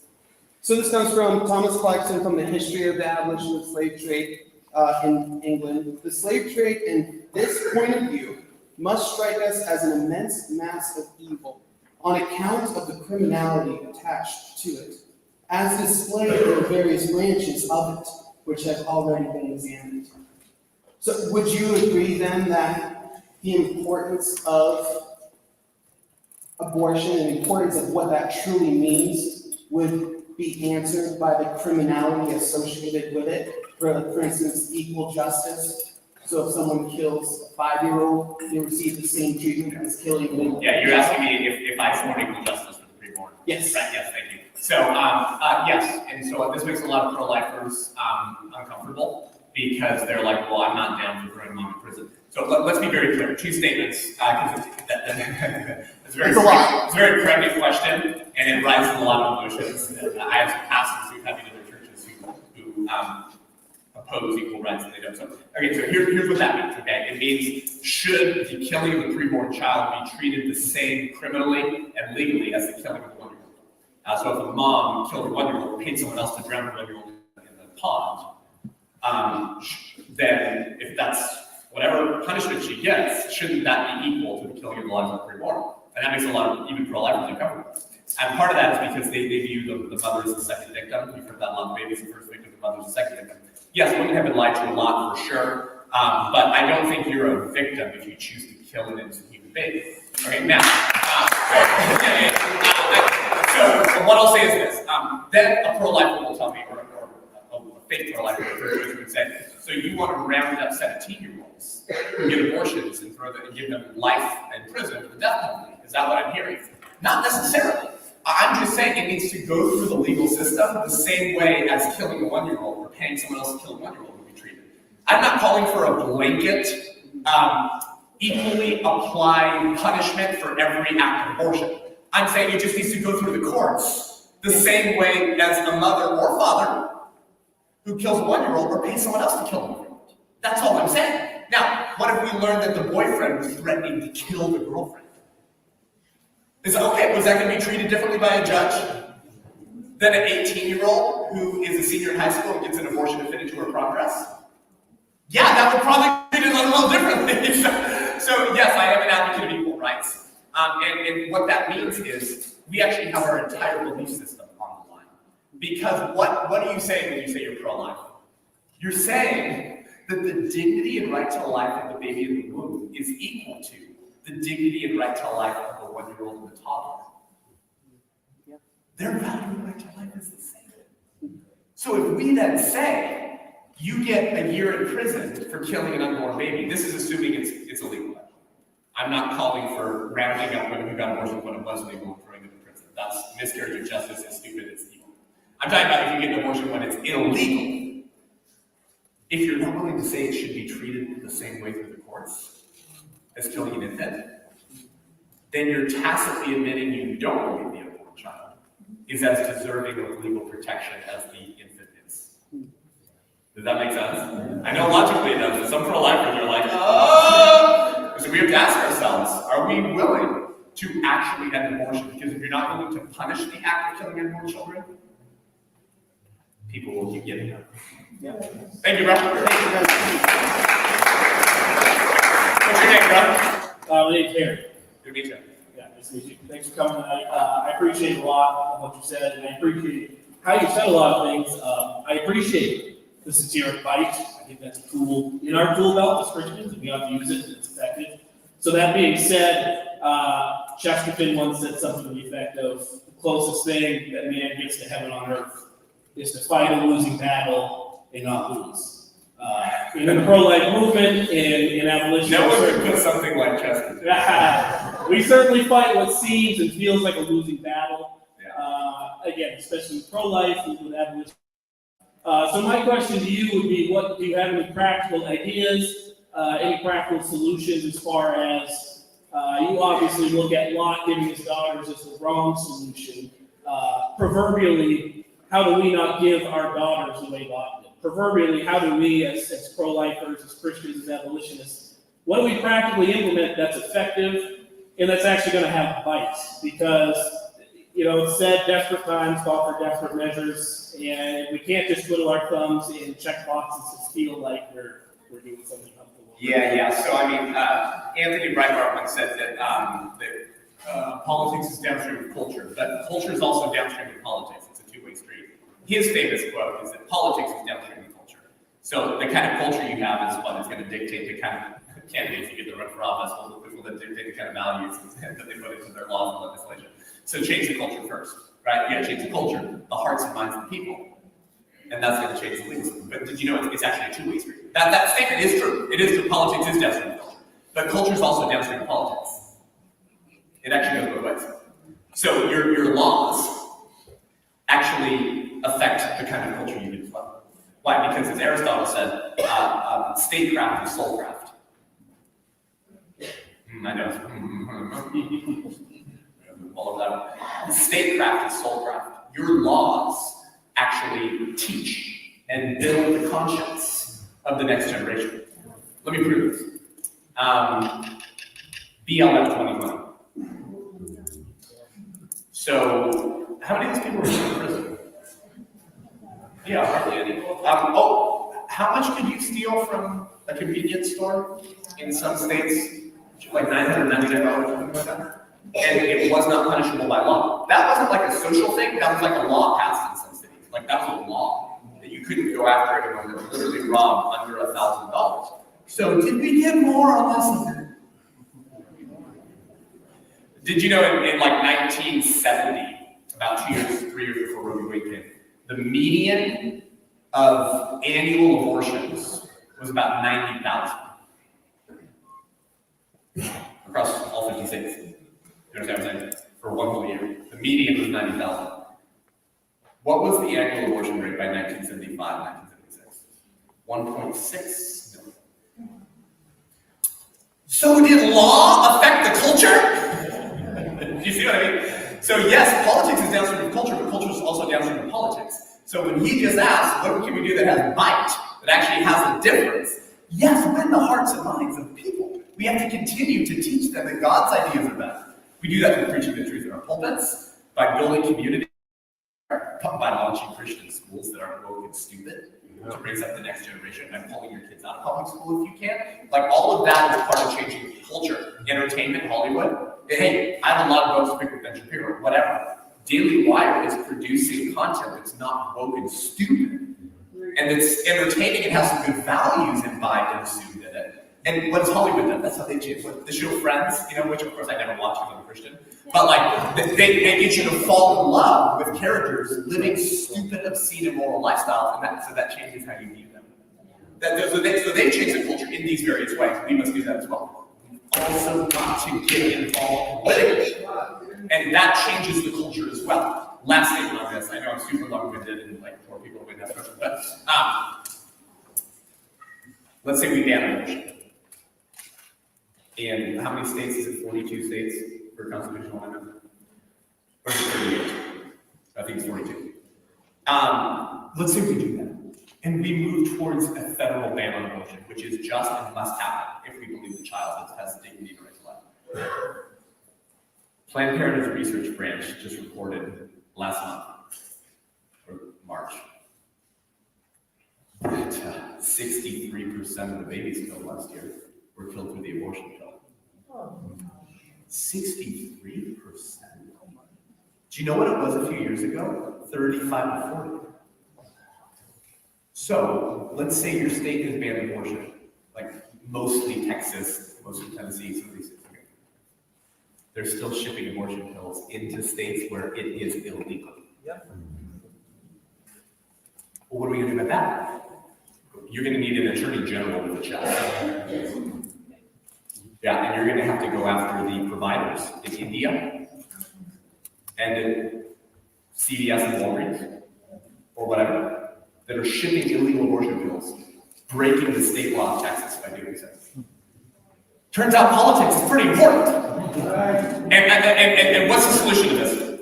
Pastors preaching the full counsel of God again, mobilizing their congregations to get involved politically. Getting the right people elected and changing it. And that's what we're doing. But guess what? What's the largest voting bloc in America? Evangelical Christians. What voting bloc shows up in the worst numbers? Evangelical America. Turns out we can turn everything around pretty quickly if the bride of Christ woke up and had the spirit of Gideon. Thank you, Mary. My name's Kyle. So my question is, you talked about wrestling away the steering wheel in the story from Bonhoeffer and Gideon cutting down and burning his pagan idols. Yet we have hundreds of thousands of babies murdered in our countries every year, oftentimes abortion clinics in our own town, and yet when we're asked what we can do, we're told volunteer, vote, take your kids out of school. And whilst I agree that those are great things, they don't sound remotely as extreme and they sound oddly familiar to try and convince the man running over the children to let's think about it when he's in the process of murdering hundreds of thousands of babies. Yeah. So I'm curious, what, in your mind, what's the biblical argument for battling against this extreme wicked on exclusively a legislative level? Exclusive, yeah, right. So you're saying more. Yeah, I'm curious. So I love talking about this because at the White Rose Resistance, we're now the fastest growing pro-life organization in America. And I think we are because we're trying to put ourselves out of a job by getting the church awoken. Best way that you can use the word awoken. And getting engaged culturally. So yes, obviously politically, but you probably heard me say by talking to politicians that come to save us. I mean, if you got the spirit of Mitt Romney in the Republican Party, we're screwed. Now, that's the only political party that still gives us a legislative viable opportunity to get things done. I get that. I'm not saying just don't vote. Not what Seth was saying tonight, but come on, the GOP. So if we believe the politicians that come in to save us, but we still got to contend politically, we got to do more, which is kind of the premise of this question. What does more look like? I think more looks like a lot of things. I think it looks like sidewalk counts against abortion centers. Let me talk about that 1 second. 40 Days for Life, largely Catholic group, but hey, if Protestants are welcome. I'm Protestant. I love 40 Days for Life. 40 Days for Life outside abortion centers and praying. You know. So when abortion workers leave the industry, and I know a lot of former abortion workers who are now pro-life, we get good data about the effectiveness of pro-life sidewalk counseling. When the Planned Parenthood abortion workers leave, and they're like, I remember you Christians in those 40 days. So I can't give you a study to prove this, but abortion workers who become pro-life have told pro-lifers for decades that during those 40 Days for Life prayer campaigns outside of abortion centers, they would see anywhere from a 50 to 70% no-show for abortion clinics. So I want you to think about that for 1 second. What if we had a awakening of the church in America and 200, 300 Christians were outside of every abortion center in America every day they're open, pleading with Mom to choose life, offering help and support of the local church, being the hands and feet of Jesus, throw them a baby shower when they choose life, share the gospel with them. If just the 40 Days for Life that happens once a year, with mainly Catholics putting us Protestants to shame, okay, is resulting in that many people driving away because they don't want to be seen by others walking in, which tells you what they have is still small. They know it's not a lot of tissue, or otherwise they wouldn't have any shame associated with being seen by the pro-lifers, and that's why there's a big plummet in the no-show for abortion clinics. What if we actually lived like they were little people? Persons. And if they're being genocided, and we showed up outside of every abortion center every day they're open in all 50 states, I think we can bankrupt the abortion industry in a matter of 18 months. If the church woke up and treated it like what it is. At the White Rose Resistance, not only do we train and mobilize people to do that, but we're also a digital media and activism organization. So we're launching White Rose Resistance circles around America this year and all of next year to actually train the church to do activism, which makes people a little more comfortable.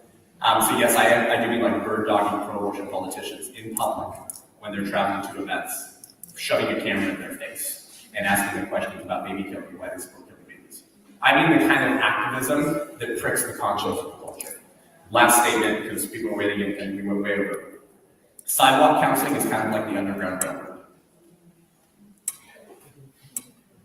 Did anyone make the connection? And it's beautiful, is it not? You're saving them. You're smuggling them out. Don't pick up pregnant women and throw them in your pickup. That's not the analogy I was going. But I'm saying, if you save that baby, it's kind of like the Underground Railroad. Kind of. You see it? You got them out. You saved them. But is that wrestling the steering wheel? Is that shoving a stake in the wheel itself? No, it's not. So don't we need the pro-life sidewalk counselors? Oh my gosh, yes. But we also need activism. Because the society must be enraged and forced to look at the evils they tolerate. So they'll think, live, and vote differently. At my organization, what we're doing for the next 2 years, because my organization is less than 2 years old, we launched right after the program returned, is we're going to be establishing resistance chapters around the country, getting the church engaged, and actually training and doing activism events in the public square, the kind of activism that does make a social difference, the kind of activism that the abolitionists did for child slavery, for actual slavery, to actually change the culture. So it's always both. So, thank you, man. Yeah, lots to talk about there, right? All right, last question. All right, so I'm pretty nervous. My name is Zachary. Thank you for having me here. Yeah. But my question is do you think if the LGBT plus community, led a mafia, for corruption, if they accepted more of the, the pedophiles and minor attractive people, whatever they call them, if they accepted them more, do you think people would start questioning the LGBTQ community? And maybe do you think if that did happen, if they did support the minor attractive people, do you think people would question it more and maybe even not support it? Right. And you're saying, is that a step too far? Yeah. Culture. Yeah. Well, so here's the thing. The left doesn't care if their agenda is a step too far for the public. And they seem to still win. Why is that? Because they don't freaking care what you think or about you. They're far more zealous for paganism than we are for pure and undefiled religion. I'll prove it. In 2019, Gallup poll did a poll asking Americans their support for abortion based on trimester. Guess what percentage of the American public, not liberal, conservative, not Republican, Democrat, just what percentage of the American public thinks that third trimester through point of birth abortion should be legal? Guess what percentage of America in 2019 said that? 12. But what is the standard position of the left and of the Democrat Party? Abortion through point of birth for any reason or no reason at all, funded by the public. So if 13%, 12 or 13% of our fellow Americans support the standard position of the left in 2019, how many Americans do you think supported third trimester abortions in 1973 when Roe v. Wade was decided? It has to be less than 13. 5? 6? I mean, something super small. So how did they do that? If almost no Americans supported what Roe v. Wade allowed, how did they do that? Because they are relentless. They are like petulant, spoiled brats. They whine and cry until they get what they want. Give me the cookie. The left are like petulant, spoiled children. They're so loud. They just don't stop. We do. Who's that guy in Texas? Hell yeah, I'm taking your AR-15s. What's his name? The skateboard spot smoking guy? Keep Beto. How many times has that guy lost? But he just runs again. When a conservative loses, it's like, Some of you, when Trump did, well, I don't want to talk about the election right now, I'm talking about it. But sometimes we get disgruntled if our person doesn't win, right? And we just go, and the left goes and gets drunk after they lose, and the next morning they're back at it. So, actually, whether pedophilia being a full-blown accepted minority in the LGBTQIA, my name is Legion movement, is actually beside the point. It's a great question, but it's actually beside the point. It doesn't matter if it's a step too far for the culture. They'll just do it anyway. So, the only question is what will you do about it? What they have done has never reflected the majority opinion of the public. And so we're being told, well, banning abortion by Carrie Lake. It doesn't reflect the majority of opinion in the culture. So if you get too zealous for the preborn, you're going to lose with the ballot box. So be strategic, except for the high ground. But if they can still be successful, despite the fact that their agenda and opinions don't reflect the majority opinion of the people, maybe we take the Great Commission back from them and flip it upside down. Thank you, guys.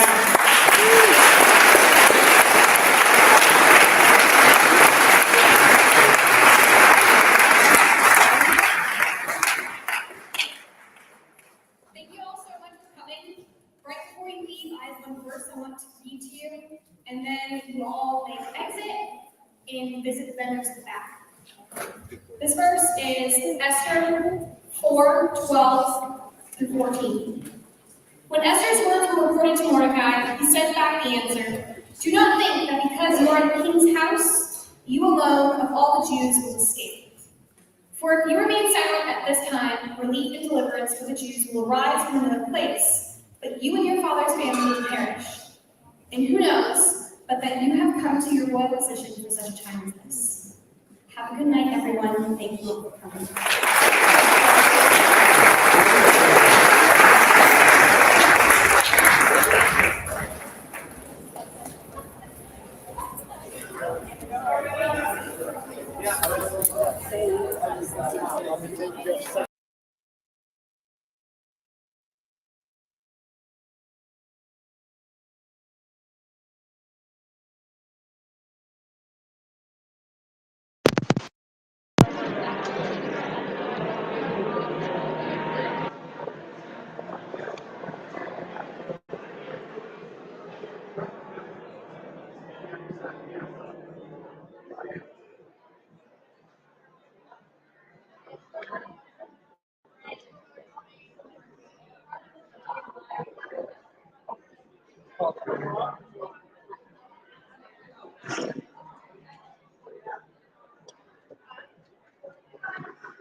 Somewhere that way.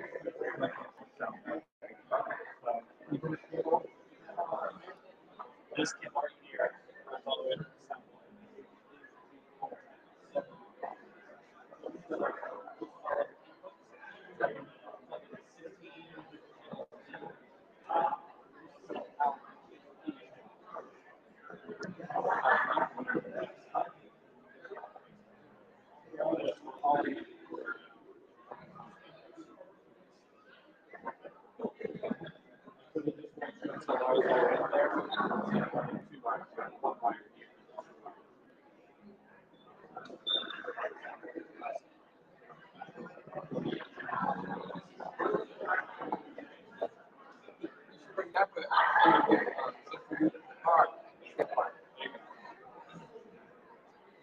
That board, that's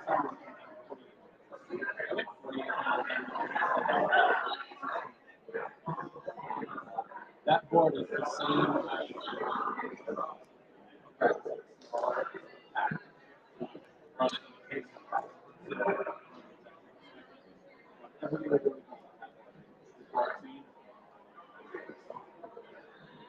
love the opportunity to share this. I get the next step back up and have a question. That's very advantageous. That's really difficult. In a lot of ways, yeah.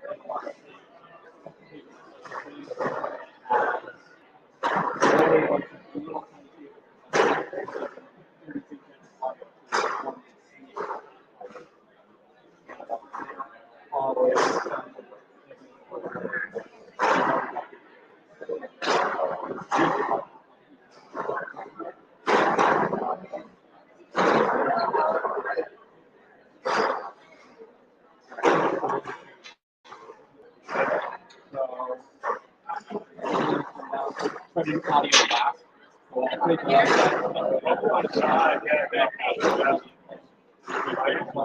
So,